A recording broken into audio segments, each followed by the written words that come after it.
আজকের ক্লাস খুবই ছোট হবে। যে আমরা এতদিন পর্যন্ত যেগুলো পড়লাম সবগুলো ছিল কি বিমের অ্যানালাইসিস, তাই না? বেসিক্যালি পড়ছি ফ্লেক্সারাল অ্যানালাইসিস, তারপরে ছিল আমাদের ফ্লেক্সারাল অ্যানালাইসিস এর পর কি ছিল শেয়ার, তারপরে হচ্ছে ডিফ্লেকশন।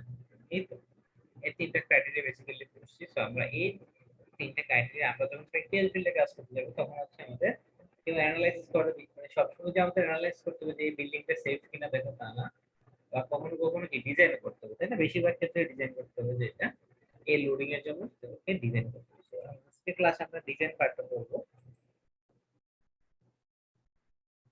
বিম ডিজাইন বলতে কি আমি একটা ক্রস সেকশনাল শেপ সিলেক্ট করে দিব, যে শেপটাকে আমাকে এটা স্ট্রেংথ এবং সার্ভিসিবিলিটি রিকোয়ারমেন্ট গুলো পাস করবে। স্ট্রেংথ বলতে হচ্ছে তোমার এখানে শেয়ার আর ফ্লেক্সিবল বেসিক্যালি আর টরশন, আর সার্ভিসিবিলিটি বলতে ডিফ্লেকশন, এটি বোঝাচ্ছে।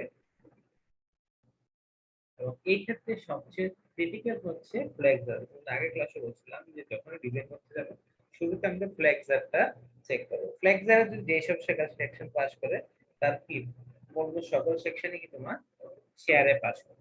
শুরুতে শেয়ার সিলেক্ট করা হচ্ছে, শুরুতে কি আমাদের ফ্লেক্সারে পাস করানো দরকার। So the usual practice is to design for flexor and then check for share. আমরা যদি প্রথমেই শুরু করতে চাই আমাদের স্টেপগুলো কি হবে? প্রথমে হচ্ছে আমাদের এলআরএফটি বা এএসডি যে কোনো একটা করতে পারি বা দুইটাই করতে পারি। রেকর্ড মোমেন্ট স্টেম করতে হবে। এলআরএফটি হলে কি ফ্যাক্টরড বা এমইউ, আর এএসডি হলে কি অ্যাকচুয়াল জন্য যে মোমেন্ট এম ক্যালকুলেট করতে হবে। এবং যেহেতু শুরুতেই কি আমাদের বিমের একটা ডেড লোডের মধ্যে কি বিমের নিজস্ব ওয়েট আছে এবং সেই ওয়েটটা আমরা জানি না। সেকশন সিলেক্ট করার আগেই কি আমরা জানি না। তো ইউজুয়াল প্র্যাকটিস হচ্ছে এটা আমরা না না ধরে কাজ করা, অর্থাৎ আমরা জিরো করে কাজ করা। পরবর্তীতে সেকশন সিলেক্ট হওয়ার পরে এটা আমরা এড করে আবার পুনরায় চেক দিব। অলরেডি তোমরা এরকম কাজ করছো। বা অনেক ক্ষেত্রে হচ্ছে যদি বড় মোমেন্ট হয়ে থাকে, যদি বেশি মোমেন্ট হয়ে থাকে তখন মনে হয় যে না সেকশনটা বড় হবে, তখন হচ্ছে এড করে নেওয়া যায়। যে আমি শুরুতে এজিউম করে নিলাম যে এটা 50 পাউন্ড পার ফিগার সেকশন দরকার হবে। পরবর্তীতে যদি লেস দেন 50 হয় তাহলে ওকে, গ্রেটার দেন 50 হলে কি আবার আমাকে রিচেক করতে হবে। বাট ডেড লোড বেসিক্যালি দেখা যায় যখন ইউজ করা হয় যে বিমের সেলফ ওয়েট হচ্ছে তার ডেড লোডের ছোট একটা পোর্শন হয়ে থাকে। The beam weight is usually a small part of the total load. If it is ignored at the beginning of the design problem, the selected shape will be satisfactory when the moment is recommended. শুরুতেই যদি আমরা এখানে ধরে নিই, বিমের ignore করে নিই, তাহলে কি আমরা দেখা যাচ্ছে যে তোমার ডেড লোডের জন্য দরকার হয় যে সেকশনটা মনে করো ডেড লোডের কারণে 20 কে আছে, আর সেলফ ওয়েটের কারণে মনে করো 0.3 কে আছে। তো 20 তে পাস করলে তো আমরা একদম 20 দেবো না, আমরা 21 22 এভাবে চলে আসে। সেক্ষেত্রে আমাদের 20.3 তে ইজি পাস করে। তো select a shape that satisfies the strength requirement. This can be done in one of two ways. প্রথমে হচ্ছে একটা এজিউম একটা শেপ করতে হবে, compute the available strength, compare it একটা যে কোনো একটা শেপ ধরে তার কি স্ট্রেংথ এবং রিকোয়ার্ড স্ট্রেংথের সাথে তার স্ট্রেংথ কম্পারিজন করব। এবং যদি ওকে হয় তাহলে ওকে, আদারওয়াইজ কি আমরা আরেকটা নতুন ডিভাইস দিয়ে সেকশন দিতে হবে, নতুন একটা শেপ দিতে। The trial shape can easily be selected in only a limited number of situation. এটা আসলে সকল জায়গায় ইউজ করা যায় না, যেগুলো বারবার ট্রায়াল দেওয়া আসলে কি সব জায়গায় ফিজিবল। আরেকটা ওয়ে আসছে তোমাদের আরসিসি তে, যেমন beam design RCC column design chart ছিল বিম, এখানেও কি আমাদের এখানে ডিজাইন চার্ট আছে। Use the beam design charts of part 3 of manual. এই বই শেষে পার্ট 3 তে যে ম্যানুয়াল গুলো আছে এবং এই জিনিসটা হচ্ছে উদাহরণ 10 এ আমাদের এটা করে আছে, ডেসক্রাইব করা আছে। আমি বলে দিই আমি তোমাদেরকে এ মেথডটা পড়াবো, আর বি মেথডটা হচ্ছে তোমাদের প্রেজেন্টেশনের জন্য দিব। এটা হচ্ছে তোমাদের প্রেজেন্টেশনের জন্য দিব, আমি শেষে পড়াবো। নেক্সট নেক্সট তোমাদের একটা প্রেজেন্টেশন ডেট দিয়ে এইটা দিব হচ্ছে দুইটা গ্রুপে ভাগ করে, যে এই মেথডটা আমাকে পুরোটা বুঝিয়ে দিবা। তারপরে ক্লাস হচ্ছে আমি, তোমরা যদি না পারো প্রেজেন্টেশনে ফেলে দেবো, তখন হচ্ছে আমি এটা করে দিব। তো আমাদের শুরুতে আমরা যেটা করবো সেটা হচ্ছে এতদিন যে কনসেপ্টে পড়ছি সেই কনসেপ্টে যে আমাদের যে কোনো একটা সেকশন ধরবো, ধরে তার স্ট্রেংথ দেখবো এবং তার সাথে রিকোয়ার্ড স্ট্রেংথের কম্পারিজন করবো। তারপর হচ্ছে check for shear strength, then deflection. আমরা ছোট একটা অঙ্ক করবো। এক্সাম্পল 5.10 এ সিলেক্ট, এটা হচ্ছে আমরা মেথড এ তে করব। Select a standard hot roll shape of A 992 steel for the beam shown in figure. এই বিমের জন্য 30 ফিট স্প্যান এবং 4.5 কিপ পার ফিট লাইভ লোডের জন্য আমাদের একটা হট রোল স্ট্যান্ডার্ড শেপ করতে হবে। The beam has continuous lateral support. বিমের কন্টিনিউয়াস ল্যাটারাল সাপোর্ট আছে and must support uniform service load of service live load of 4.5 KG. এটা হচ্ছে কন্টিনিউয়াস ল্যাটারাল সাপোর্ট আছে। তাহলে কি এটাতে গ্লোবাল বাকলিং হওয়া সম্ভব না, যেহেতু ল্যাটারাল টরশন বাকলিং হবে না, কন্টিনিউয়াস ল্যাটারাল সাপোর্ট আছে। আর দেয়া maximum permissible live load reflection is L/24। তো শুরুতে আমি একটা সেকশন সিলেক্ট করব। তাহলে কি করতে হবে আমাদের, এই যে ফোর্সটা, এই ফোর্সটা কি পরিমাণ মুভমেন্ট ক্রিয়েট করে সেটা দেখতে হবে। এবং সেই মুভমেন্টটাকে ক্রিয়েট করার পরে আমরা কি করব, যে কোনো একটা সেকশন ধরবো। সেই সেকশন মনে করো এখান থেকে আমরা এমইউ ক্যালকুলেট করতে পারবো, তাই না? মনে করো এখানে dead load service live load দেওয়া আছে, আর ডেড লোড মনে করো জিরোই ধরলাম। তো এর কি আমরা একটা সার্ভিস আলটিমেট মোমেন্ট ক্যালকুলেট করতে পারবো। তারপর হচ্ছে আমরা র্যান্ডমলি একটা সেকশন নিব এবং সেই সেকশনের এমএন ক্যালকুলেট করব। এমএন ক্যালকুলেট করে কি ওয়াই এমএন ক্যালকুলেট করব, এবং সেটা যদি আমার রিকোয়ার্ড এমইউ থেকে বড় হয় তাহলে কি সেকশনটা, আবার খুব বেশি বড় হলে সমস্যা হচ্ছে, তখন সেকশনটা আনইকোনমিক্যাল করব। আমরা কাজ শুরু করি।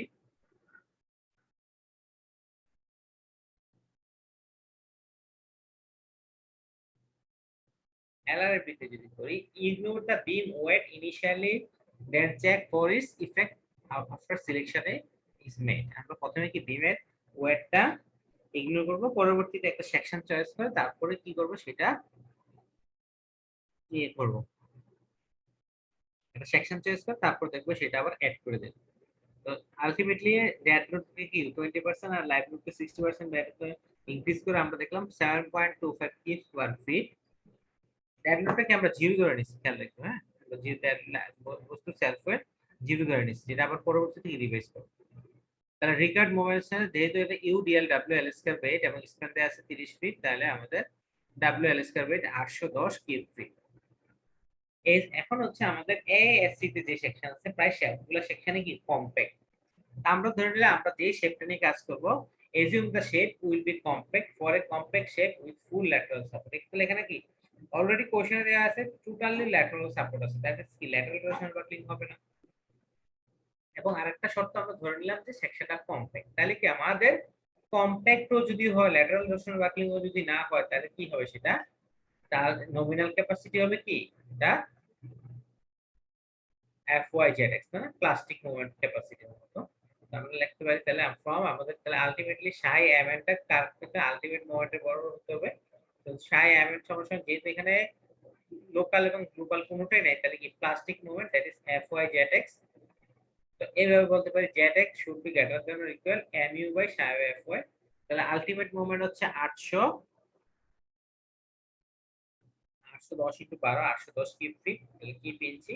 আর এখানে হচ্ছে তোমার 0.9, FY হচ্ছে 50 কেএসি, যেহেতু N992 স্টিল। তাহলে আমাদের যে সেকশনটা দরকার সেই সেকশনের ZX এর ভ্যালু হচ্ছে 216 ইঞ্চি কিউবের বড় হইতে হবে। সেকশনটা মোটামুটি 216 ইঞ্চি কিউবের বড় হইতে হবে, তো ZX এর ভ্যালু। এখন আমাদের সেকশনের প্রপার্টিতেও সরাসরি ZX এর ভ্যালু দেয়া আছে। আমরা এখন দেখব যে সেকশন প্রপার্টিতে মনে করো ZX এর ভ্যালু আমাদের 216 বা তার বড় হতে হবে।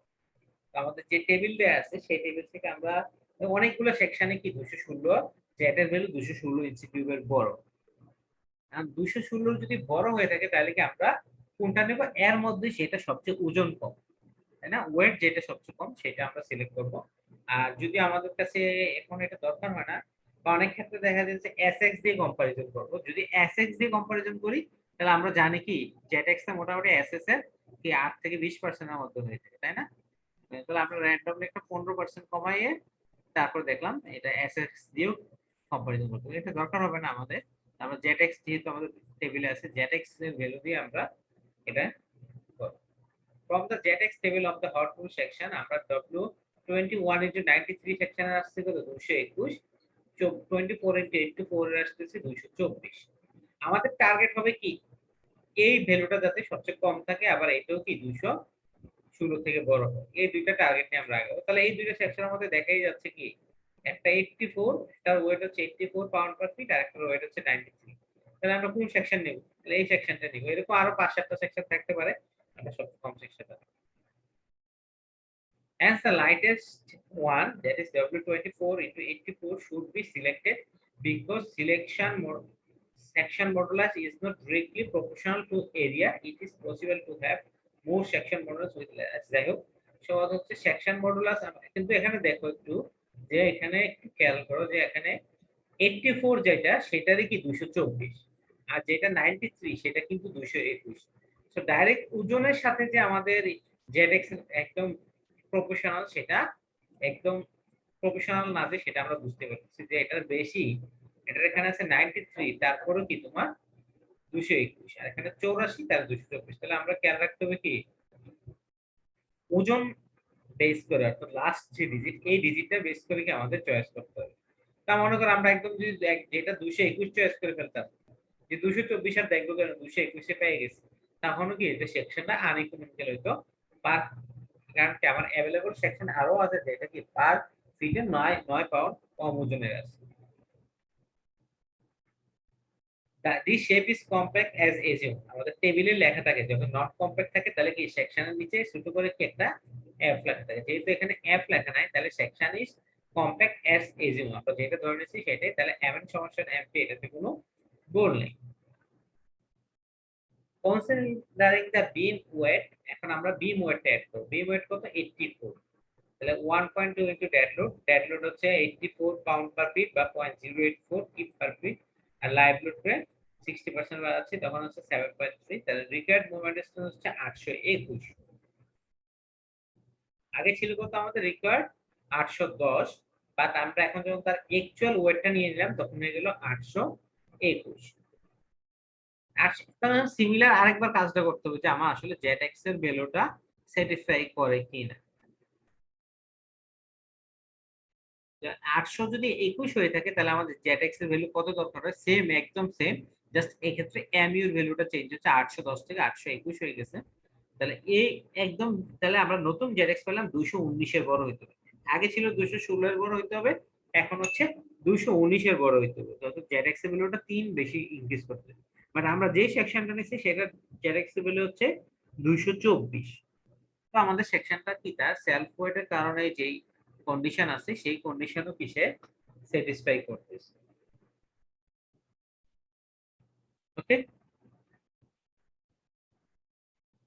তারপরে এখানে আমার মুভমেন্টের আর কোনো চেক নাই, মুভমেন্ট স্যাটিসফাই হয়ে গেল। এখন হচ্ছে শেয়ার চেক। শেয়ার চেক হচ্ছে, তাহলে আমরা প্রথমে দেখবো কি শেয়ারটা H by T W value আমাদের সেকশন প্রপার্টি। দেখেন সেকশন কি, যখন শেয়ার করব তখন কি আমার সেকশনটা ফিক্সড W24 ইনটু 84, তাই না? তাহলে এই ক্ষেত্রে এইচ বাই টি ডব্লিউ বের করলাম এবং সেটা 2.24 root over E by F Y সাথে কম্পারিজন করলাম, এবং এটা পাইলাম কি আমাদের এইচ বাই টি ডব্লিউ হচ্ছে 47, আর 2.24 root over E by F Y হচ্ছে 54। তাহলে এটা হলো কি একদম ফার্স্ট কেসে মিলে গেছে। ফার্স্ট কেস যদি হয়ে থাকে সিবি 1 সাইবি 1 এবং ওমেগা হচ্ছে, সরি, ওমেগা হচ্ছে তোমার কত 1.5, এবং ওয়েভের যে এরিয়াটা, আমরা ওয়েভের এরিয়া ক্যালকুলেট করি কিন্তু এই অংশটা, তাই না? ফ্লেঞ্জের একটু অংশ সহ। এ ডাব্লিউ হচ্ছে আমাদের 24 ইনটু 0.47, হাইট হচ্ছে 24 আর উইথ আছে 0.47। ডিজাইন শেয়ার স্ট্রেংথ হচ্ছে তোমার আমার, এটা লাস্ট পাশে যেটা সাই এম এর সমান psi 0.6 F Y A W C P. এক্ষেত্রে সিবি হচ্ছে 1, আর ইয়াতে তোমার সিপি হচ্ছে 1। এখন অ্যালাউড বৃদ্ধি করতেছি, সিবি তে 1 আমাদের এই শর্ত থেকে পাইছি, তাই না? তাহলে এখানে আমাদের শেয়ার স্ট্রেংথ আসতেছে 338.4 রিডিউসড বা ফ্যাক্টর, আর সেটা আমাদের অ্যাকচুয়াল শেয়ার স্ট্রেংথ হচ্ছে এখানে দেখো 7.3 পাইছি, তাই না? লোডিং 7.3, তাহলে কি আমরা WUL/2, যেহেতু ইউডিএল WUL/2, তাহলে আমরা হচ্ছে 109, আর আছে কত 338। তাহলে এই সেকশনটা মোর দেন এনাফ। তাহলে হয়ে গেল কত আমার ইয়াতে ওকে, কিসে ওকে? শেয়ার ওকে। দেন দেখবো আমরা ডিফ্লেকশন বা সার্ভিসিবিলিটি।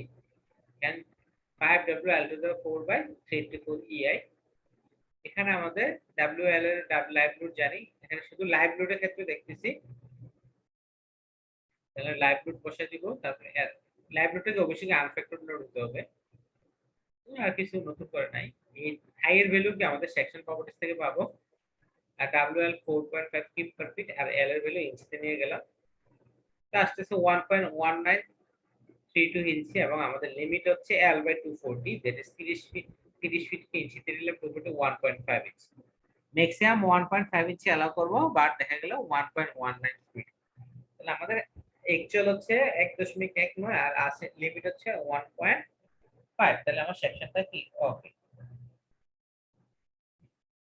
ওকে, তাহলে এই সেকশন ওকে, আমরা আলটিমেটলি আমরা যে তিনটা ক্রাইটেরিয়া বললাম, এই তিনটা ক্রাইটেরিয়াতে কি সে স্যাটিসফাই করবে। ওকে, কারো কোনো কোশ্চেন আছে? Any question? ওকে, তাহলে এই চ্যাপ্টার মোটামুটি শেষ। তোমাদের কাজ হচ্ছে, যা তোমাদের আসলে প্রেজেন্টেশনের টাইম নাই আমাদের লাস্ট থেকে, শুধু স্লাইড বানিয়ে জমা দিবা নেক্সট ক্লাসের আগে। নেক্সট ক্লাসের আগে মেথড 2 এর জন্য স্লাইড বানিয়ে জমা দিবে, বইয়ে আছে সেগুলোর বইয়ে, এটাতে স্লাইড বানাবো শুধু। বিম ডিজাইন চার্ট দিয়ে কিভাবে করে ওই ওই অঙ্কটা স্লাইড বানিয়ে সাবমিট করবে, বইয়ে করা আছে, বাট তোমরা এটার সাথে বিস্তারিত যে যত সুন্দরভাবে স্লাইডটা তৈরি করতে পারো, কপি পেস্ট করো না, যে যার মতো করো। স্যার নেক্সট ক্লাস কি সোমবার? হ্যাঁ, সোমবার। স্যার স্লাইড বানাতে 1 ঘন্টা 2 ঘন্টা লাগবে। তোমাদের ক্লাস টেস্ট আছে সোমবারে? বুধবারের মধ্যে দেই।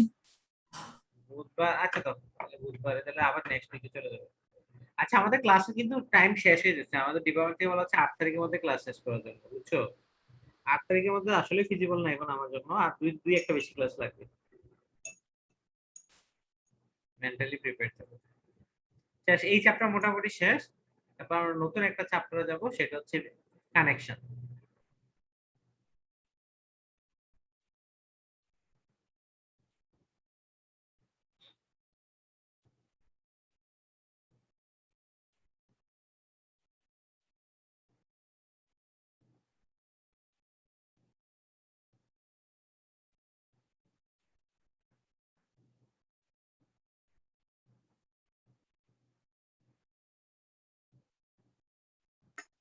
স্যার বইটা কি আমাদেরকে দিয়ে দিছেন? বই এতদিনে শিখে দিচ্ছে, বই তো এটা গুগল করলেই পারো, সেগুই বই পড়াচ্ছে না তোমাদের স্যার আগে, সেগুই বই পড়ে নাই? এটা গুগলে একদম সহজ, সবচেয়ে সহজে ডাউনলোড করা যাবে। Steel design 5th edition by William সেগুই।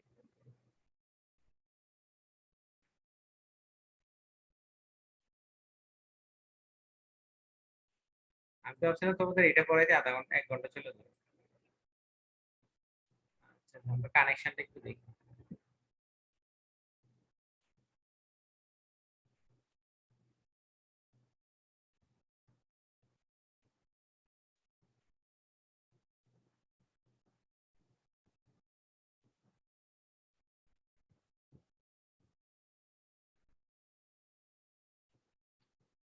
আচ্ছা, কানেকশনের ব্যাপারে, কানেকশনটা হচ্ছে স্টিলের মধ্যে সবচেয়ে ক্রিটিক্যাল অংশ। আমরা যখন বিম কলাম ডিজাইন করি, সেগুলোতে আসলে কোনো স্পেসিফিক আহামরি নলেজ দরকার হয় না, বা আমরা যখন মনে করবা কেউ যদি আমরা স্টিল স্ট্রাকচারের ডিজাইনে জব করি, তাহলে দেখা যাবে যে আমরা শুরু থেকে আমাদের দ্বারা বিম এবং কলাম বা ডেক স্ল্যাব এগুলো ডিজাইন করতে পারতেছি, বাট কানেকশনটা একটু ক্রিটিক্যাল, কারণ একটা স্টিলের মধ্যে সবচেয়ে ক্রিটিক্যাল পার্ট হচ্ছে তোমার কানেকশন। এর কারণ একটা যদি নরমালি বলি, যে আমাদের কানেকশনের অবস্থা, স্টিল পার্টের সবচেয়ে বড় যে সমস্যা, সেটা হচ্ছে আমাকে কানেকশন দিতে হবে উইদিন মেম্বার। মনে করো আমি এটা বিম দিচ্ছি, এটা কলাম, আমি বিম ডিজাইন করলাম, তাহলে মানে কি এই অংশটা ডিজাইন করলাম, বাট কানেকশনটা ডিজাইন করে না। কানেকশনটা যখন ডিজাইন করবো, কানেকশনের সবচেয়ে বড় সমস্যা হচ্ছে, দেখো কানেকশনটা যেটা করে আমার বিমের যে ইফেক্টিভ এরিয়া সেটাই কমাই স্যার ফেলে, তাই একজন না? ওয়েটিং রুমে। কি এসে আমার নাকি এডমিট করছি, তো তো মিনিটে আউট। হ্যাঁ, ইয়া, তাহলে সেই তোমার এই কানেকশনে যেটা সমস্যা হয়, মনে করো এখানে আমার ইফেক্টিভ উইথ আছে কথা 5 ইঞ্চি, বাট যেই জায়গায় কানেকশন চলে আসছে সেই জায়গায় দেখা যাচ্ছে ইফেক্টিভ ল্যান্ড, মানে এই যখন বোল্ট গুলো দিচ্ছি তা আলটিমেটলি কি বিমকে ছিদ্র করে ফেলতেছি, তাই না? যখনই আমরা কানেকশনে যাচ্ছি তখন কি মেম্বারকে ছোট করে দিচ্ছি। এখানে 5 ইঞ্চি হলে এখানে দেখা যাচ্ছে যে তোমার 4 ইঞ্চি, 1 ইঞ্চি কমে যাচ্ছে। তো আমরা 5 ইঞ্চির জন্য ডিজাইন করতেছি, ওকে, এটার জন্য আমরা ফ্লেক্সার শেয়ার বা বেন্ডিং এর ডিজাইন করলাম। বাট কানেকশনের ক্ষেত্রে কি আমার ইফেক্টিভ এরিয়াটা কমে যায়। ইফেক্টিভ এরিয়া কমে গেলে এখন আমাদের কি করণীয়? এখানে সবচেয়ে বড় যেটা সুবিধা হচ্ছে সেটা হচ্ছে আসলে আমরা মেম্বার গুলা বিম বা কলামের মেম্বার গুলো নরমালি কি এর 36 বা এখন এর 50 কে এর স্টিল দেওয়া হয়। কানেকশন যেগুলো দেওয়া হয় এগুলো নরমালি আর অনেক হাই স্ট্রেংথের দেওয়া হয়, যেহেতু কারণ হচ্ছে কি তোমার যে কি হচ্ছে তোমার এখানে এরিয়াটা কমাই দিচ্ছে, সো স্ট্রেংথটা অনেক বেশি হইতো। স্ট্রেংথটা বেশি হইতে হলে আবার কি করসপন্ডিংলি আমার যে প্লেট বিম বা কলামের যে প্লেট, সেই কলামে প্লেটের কি বেয়ারিং কানেকশনের ক্যাপাসিটি বা বোল্ট নেয়ার ক্যাপাসিটি, বেয়ারিং শেয়ারিং, এগুলো আবার স্যাটিসফাই করতে হয়। তো কানেকশন করতে গেলে আমরা শুরুতে দেখবো যে দুই ধরনের ইয়া আছে, কানেকশন আছে। একটা হচ্ছে বোল্ট আর একটা হচ্ছে কি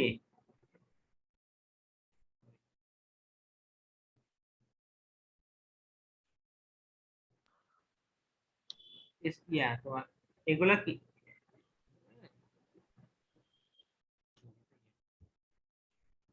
একটা হচ্ছে কি তোমার স্ক্রু স্ক্রু দিয়ে, তাই না? এক কিছু হচ্ছে স্ক্রু, কিছু হচ্ছে কি bolt.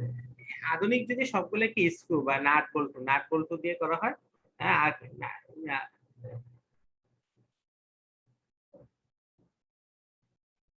modern steel systems are connected by welding or bolting, either high strength or common bolts or by combination of। এখনকার দিকে যেটা হচ্ছে সেটা হচ্ছে কি তোমার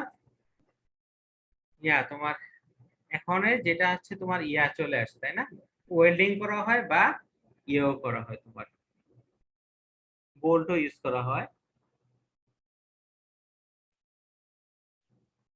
আর আগের যেগুলো ছিল সেগুলো হচ্ছে ওয়েল্ডেড বা রিভেটেড। আগে যে until fairly recently connections were either welded or riveted. আগে যেটা হতো সেটা হচ্ছে রিভেটেড। আর বোল্ট, বোল্ট তো আমরা সবাই চিনি, তাই না? নাট বোল্ট থাকে এক পাশে করে তোমার যদি draw করি বোল্ট হচ্ছে এরকম, তাই না?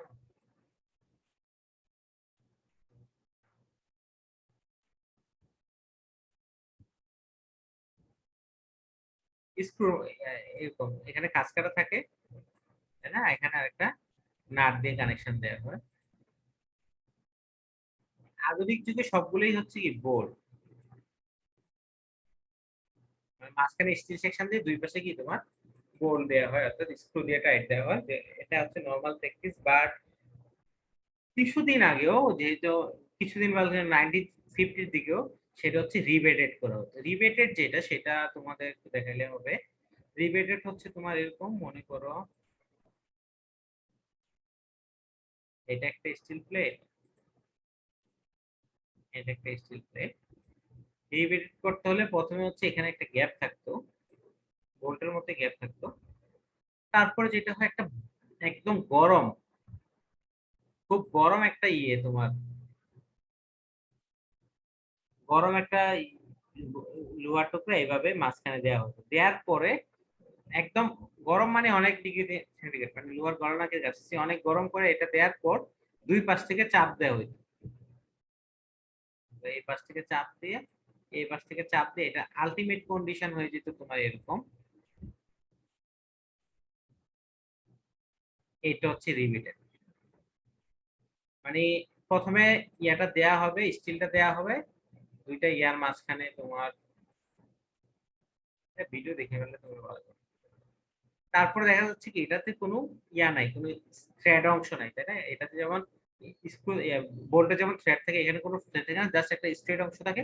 তারপর গরম অবস্থায় কি হচ্ছে, এটা খুব গরম করে দুই পাশে চাপ দেওয়া হয়। চাপ দেওয়ার ফলে যেটা হয় তোমার এটা আটকে থাকে, তাই না? এখন এটা যদি গরম অবস্থায় চাপ দাও তাহলে কি এটার কন্ডিশন এরকম থ্যাতলাই যাবে, তাই না? এটা হচ্ছে রিবেটেড। নরমালি দেখা যাচ্ছে 1947-এর আগ পর্যন্ত, হ্যাঁ, যেটা হচ্ছে সেগুলা বা 50-এর আগে যেগুলো ছিল সবগুলোই ছিল কি রিবেটেড কানেকশন। রিবেটেড কানেকশনে যেটা সমস্যা হয় সেটা হচ্ছে তোমার যখন স্ট্রাকচার তৈরি করা হয় তখন বিম কলাম জয়েন্ট তো আর তোমাদের মাটি থেকে দেওয়া সম্ভব না, সব বিম কলাম জয়েন্ট গুলো কি উপরে দিতে হয়, তাই না? তো উপরে দিতে হলে যেটা হয় সে তোমার যে গরম বোল্টটাকে উপরে নিতে হয় বা গরম রিবেটকে উপরে নিয়ে তারপর আবার প্রেসার দিতে হয়। তো এটা খুব ঝামেলার কাজ। বাট যখন তুমি ইয়ারে ইউজ করবা, বোল্ট ইউজ করো, তখন খুবই সহজ, তাই না?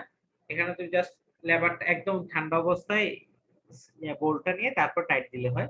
এবং যখন রিবেট ইউজ করো তখন হচ্ছে তোমাদের এখানে আমাদের ইয়ে দরকার হতো, হাই স্কিল লেবার দরকার হতো, প্লাস লেবার কষ্ট বেশি হতো, প্লাস এখানে সবসময় একটা টেম্পারেচার, হাই টেম্পারেচারের দরকার হতো। যে সো এই যে জিনিসটা, so এত দেরি হলো কেন যে 1950-এ এসে আমরা রিবেটে বোল্টে গেলাম, এর আগে গেলাম না? কারণ হচ্ছে এর আগ পর্যন্ত আমরা হাই স্ট্রেংথ বোল্টের কোনো তৈরি হইতো না। কারণ আমাদের যদি A50KS এর যদি আমরা বোল্ট তৈরি করি, দেখা যাচ্ছে যে আমাদের শুধু কানেকশনের জন্য আমাদের পুরো স্ট্রাকচারটার আমাদের কস্টিং 20% মতো বেড়ে যাবে। কারণ হচ্ছে আমরা তখন কি কানেকশনটাই গভর্ন করবো, সবসময় তার বিম কলাম ডিজাইন করতে হবে না, কানেকশন পাস করলে কি দেখা যাবে বিম কলাম পাস করে যাবে। বাট তখন কি হবে যে কানেকশনের জন্য আমার 5 ইঞ্চির জায়গায় 8 ইঞ্চি লাগতেছে বা 6 ইঞ্চি 7 ইঞ্চি লাগতেছে। কানেকশনটা ইকোনমিক করা, তাহলে দেখা যাচ্ছে কি আমাদের সব বিম, যখন আমরা বিম কলাম ডিজাইন করি বা বিল্ডিং ডিজাইন করি, যদি দেখি যে আমাদের বিম গুলা মনে করো 5 ইঞ্চি একটা সেকশন দিলে হয়, বাট কানেকশনের জন্য যে 7 ইঞ্চি লাগতেছে, সিমিলারলি কলামেরও সেম কন্ডিশন, তাহলে আমরা বুঝতে পারলাম কি আমাদের কন্ডিশন গুলা বা সবগুলা জিনিস গভর্ন করতেছে হচ্ছে তোমার কানেকশন। এই জন্য আমরা যেটা করব, কানেকশন তখন করা হলো যে কানেকশন নিয়ে চিন্তা করতে হলো যে কানেকশন কিভাবে ইকোনমিক করা যায়, শুধু কানেকশনের জন্য এত কষ্ট সম্ভব। এই চিন্তা ভাবনা থেকে যেটা শুরু হলো তোমার একটা হাই স্ট্রেংথ স্টিল বোল্ট ব্যবহার করতে হবে। হাই স্ট্রেংথ বোল্ট ব্যবহার করার জন্য পরবর্তীতে আমাদের অনেকগুলো হাই স্ট্রেংথ বোল্ট চলে আসছে।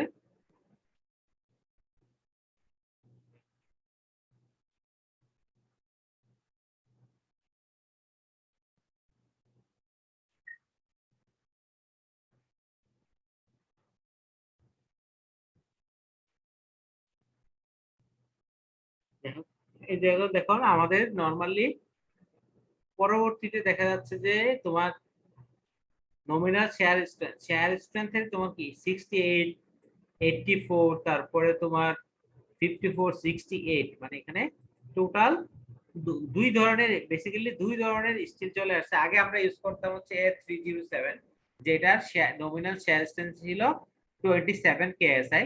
পরবর্তীতে আমাদের যে দুই ধরনের গ্রুপ এ এবং গ্রুপ বি দুই ধরনের বোল্ট চলে আসছে। গ্রুপ এ এর গুলোর স্ট্রেংথ হচ্ছে 54 আর 68, আর গ্রুপ বি এর হচ্ছে 68 আর 84। এটা হচ্ছে জাস্ট একই, জাস্ট থ্রেড গুলো থাকলে নরমালি কি যখন থ্রেড থাকে অর্থাৎ খাঁজ কাটা থাকে তখন কি স্ট্রেংথটা কমে যায়, তাই না? এরিয়া যদি আমি কনস্ট্যান্ট ধরি তাহলে যখন খাঁজ কাটা থাকবে বা থ্রেড থাকবে তখন এরিয়া কমে যাবে, আর যদি থ্রেড না থাকে তাহলে কি আমার স্ট্রেংথ বেশি আসবে। এই অংশটা হচ্ছে আমাদের বেসিক অংশ। তো বোল্টের ইতিহাস বুঝে গেল।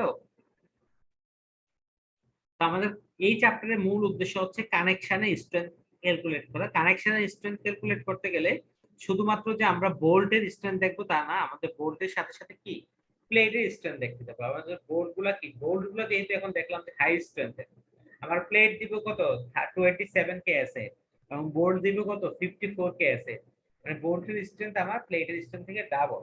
তো বোল্ট গুলো কি প্লেট থেকে ডাবল কি তোমার টেনশন নিতে পারবে। তো এই টেনশন নেওয়ার পরেও কি আমার বোর্ড গুলো আমার প্লেটের মধ্যে আলাদা কি তৈরি করবে, শেয়ার তারপর বেয়ারিং, এই এডিশনাল ফোর্স গুলো তৈরি করবে। সো আমাদের কাজ হবে আমাদের যে প্লেটের কথা চিন্তা করি সেই প্লেট গুলো তোমার শেয়ার এবং বেয়ারিং গুলো নিতে পারে কিনা সেইটা ক্যালকুলেশন দেখবো খুব ছোট ভাবে। এই ফিগারে দেখো তোমরা ছোট একটা মানে আগেকার দিনের সাথে, যখন আগেকার দিনে মনে করো কোনো একটা স্ট্রাকচার ডিজাইন করতেছো তুমি, বিসাব সেকশন ইউজ করতে হবে, হ্যাঁ, অটোল সেকশন অ্যাভেলেবল না। তা আগের দিনে যেটা করা হতো, রিবেটেড করতে হলে তোমার একটা আই সেকশন তৈরি করতে হবে, একটা ডাব্লিউ সেকশন তৈরি করতে হলে কি লাগতো দেখো, টোটাল 3টা প্লেট লাগতো। 3টা প্লেটের জন্য কি এই পাশে কি 2টা সাপোর্টিং ইয়া লাগতো, অ্যাঙ্গেল লাগতো, এই পাশে 2টা সাপোর্টিং অ্যাঙ্গেল লাগতো, আবার এই পাশে কি 2টা আবার এডিশনাল প্লেট লাগতো। তো দেখা যাচ্ছে একটা বিম তৈরি করতে গেলে কন্ডিশন আছে তোমার এ কন্ডিশন, যে একদম কমপ্লেক্স হয়ে যায়। বাট যখন ওয়েল্ডিং চলে আসছে, ওয়েল্ডিং চলে আসলে কি তিনটা প্লেটে জাস্ট কি তোমার এখানে আর এদিকে টানা ওয়েল্ডিং করে দিলে কি তোমার বিম তৈরি হয়ে যাচ্ছে। তো এটার সাথে এটা কম্পারিজন অনেক সহজ হয়ে গেছে। তো বর্তমানে যেটা করা হয় সবগুলো ওয়েল্ডেড সেকশন হয়, আর রিভেটেড সেকশন বর্তমানে নাই। আর রিভেটেড সেকশন সম্বন্ধে আমাদের পড়াও নাই, বাট যদি আমরা হায়ার স্টাডি করতে যাই তাহলে আমাদের রিভেটেড সেকশন আবার পড়তে হবে। এর কারণ হচ্ছে আমাদের ইঞ্জিনিয়ারদের কাজ কি এক্সিস্টিং কিছু স্ট্রাকচারকেও কি তার স্ট্রেংথ বের করে, তাই না? শুধু যে নতুন ডিজাইন করবো তা না। বা যেমন স্টিল বিল্ডিং গুলোর কি তোমার স্থায়িত্বকাল অনেক বেশি, মনে করো 200 বছর। তো 1950-এ যেটা বানানো হয়েছে সেটা কি 2150 পর্যন্ত থাকতে পারে। তো এই 200 বছর থাকলে এখন যে তো আমাকে এই যে আমাদের নলেজ বাড়তেছে, এদিক দিয়ে আমার কি আর্থকুইক উইন্ড এগুলোর নলেজ বাড়তেছে, আমরা আরো একুরেটলি কি আর্থকুইক ফোর্স উইন্ড ফোর্স বের করতে পারতেছি। আমাদের নতুন গবেষণা হচ্ছে। তো আমাদের এক্সিস্টিং স্ট্রাকচার গুলো আসলে কি আমাদের সেফ কিনা, আগে আমাদের নলেজ কম ছিল, তখনকার নলেজ দিয়ে কি তখন বিল্ডিং ডিজাইন করা হতো। তো এক্সিস্টিং স্ট্রাকচার গুলো সেফ কিনা তখন যখন সেফ চেক করতে যাবে তখন যে দেখবো কি বিল্ডিং এ রিবেট আছে। তো ওই রিবেটের স্ট্যান্ড না জানা থাকলে কি তখন আমরা রিবেটের অ্যানালাইসিস না জানা থাকলে তখন আবার আমাদের দ্বারা কি এক্সিস্টিং স্ট্রাকচারের ইভালুয়েশন সম্ভব না।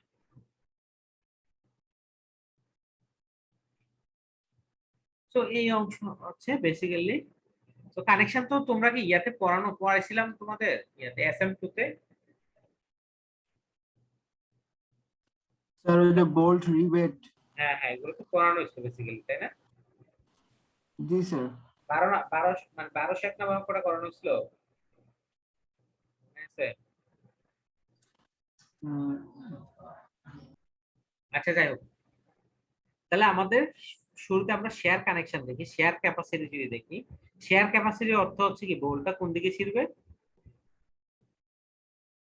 মনে করো এখানে শেয়ার হচ্ছে, শেয়ার হওয়া মানে কি এই বরাবর অর্থাৎ বোল্টটা তার প্লেট বরাবর ফোর্সের প্যারালাল, তাই না? শেয়ার কি অলওয়েজ ফোর্সের প্যারালাল না? জি স্যার। তাহলে এই যে এই বরাবর যদি বোল্ট গুলো ছিঁড়ে যায় তাহলে সেটা হচ্ছে কি তোমার শেয়ার ফেল। মনে করো এখানে দুইটা প্লেট কানেকশন দিলাম, এখানে প্লেট এ আর প্লেট বি, এই পয়েন্টে আমরা কানেকশন দিলাম এ প্লেট আর বি প্লেট গুলা। তাহলে এ প্লেটে মনে করো তোমার 100 কিপ ফোর্স আছে, তাহলে বি প্লেটে কি 100 কিপ। মনে করো এখানে 100 কিপ ফোর্স আছে, 100 কিপ ফোর্স আছে।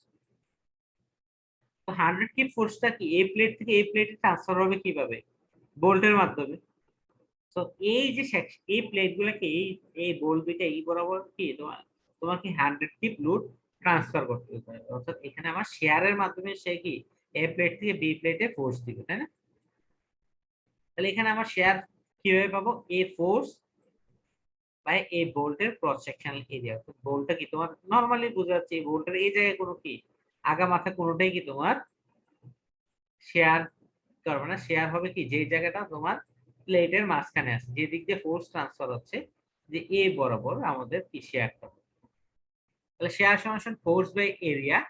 ফোর্স হচ্ছে পি বা এফ, আর এরিয়া কত হবে? এরিয়া হবে বোল্টের ক্রস সেকশনাল এরিয়া। অর্থাৎ এই জায়গায় যে জায়গাটা কি তোমার শেয়ার হচ্ছে, তাহলে এটা আমরা জানি বোল্টের ডায়া যদি ডি হয়ে থাকে তাহলে এরিয়া হতে হবে কত? পাই ডি স্কয়ার বাই 4।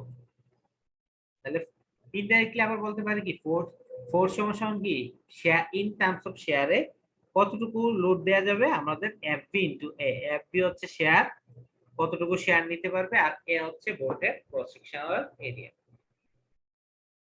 এখানে দেখানো হচ্ছে এই ফিগারটা দেখো, যে এখানে যদি পি ফোর্স দেই তাহলে এই পি ফোর্সটা কিভাবে আমাদের কাজ করবে। এই পি ফোর্সটা এই প্লেটের পি ফোর্সটা কি করতেছে, এই জায়গায় বোল্টকেও কি এই বরাবর পি ফোর্স দিচ্ছে, তাই না? একটু ইয়াতে ক্যালকুলেট বড় করে দেখি।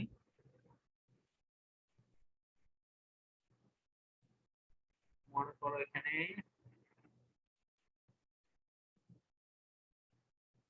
এটা একটা প্লেট, এটা উপর টপ প্লেট, এটা বটম প্লেট, একটা বোল্ট আছে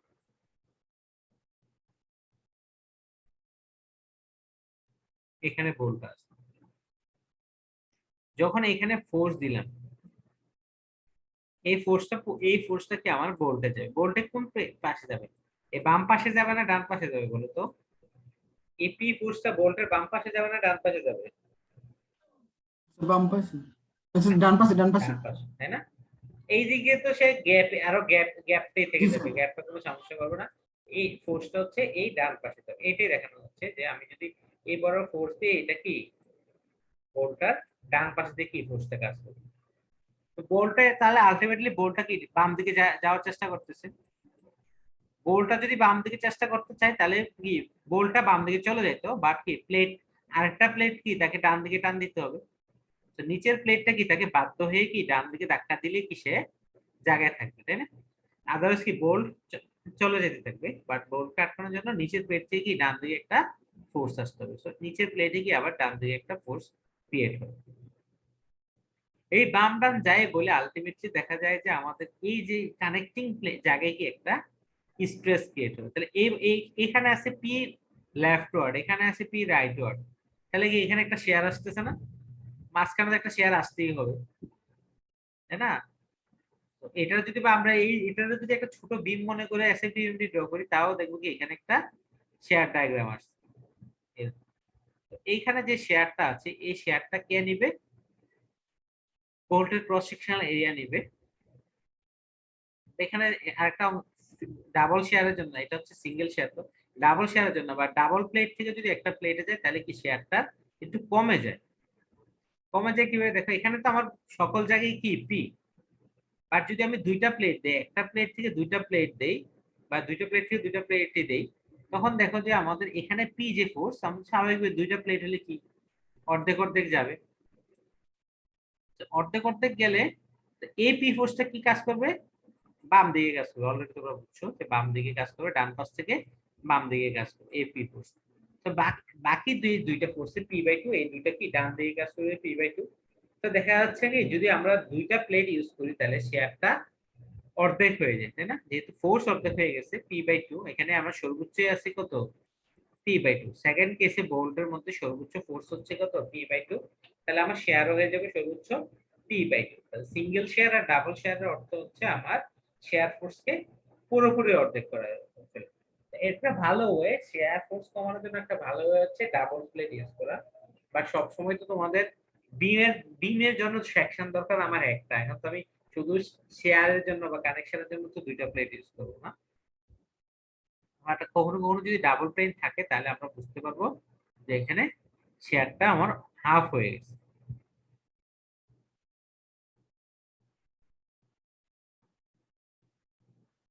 এতটুকু আছে, নেক্সট ক্লাসে আবার দেখবো। একটা আছে বেয়ারিং, বেয়ারিং তো বুঝছো, যখন এই প্লেটটা এদিকে চলে যেতে যাবে, এই প্লেটটা যখন এদিকে চলে যেতে যাবে তখন কি স্বাভাবিক প্রেসারটা কোন পাশে আসবে? ডান পাশে আসবে। এই ডান পাশে আসবে, ডান পাশে কি তোমার মনে করো এখানে একটু আগে দেখলা যে পুরা প্লেটে যদি পি ফোর্স হয়ে থাকে, এখানে বোল্টের মধ্যে কি পি ফোর্স চলে আসবে টোটাল, না? এখানে আর সিগারেটটা ভালো করে বুঝবা।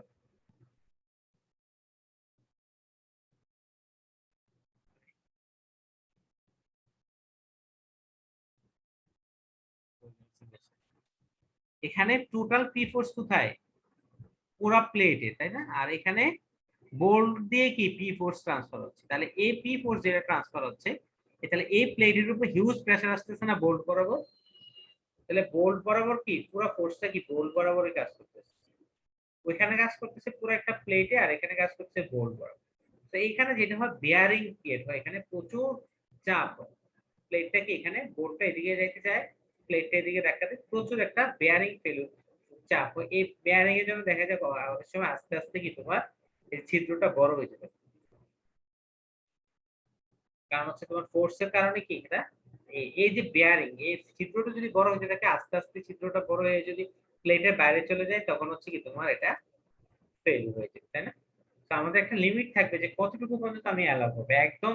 যেহেতু আমরা জানি কি ফোর্স থাকলে স্ট্রেস থাকবে, স্ট্রেস থাকলে কি স্ট্রেন থাকবে, সো আমাদের কিছুটা অ্যালাউ করতে হবে। কতটুকু অ্যালাউ করবো সেটা আমরা কোড অনুসারে দেখবো।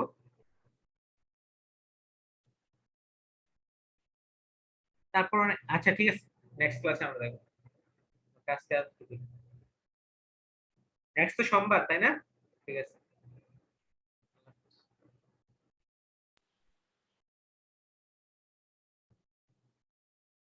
কারো কোনো বুঝতে সমস্যা আছে? বোঝারও তো কিছু নাই, বুঝতে সমস্যা কি হবে?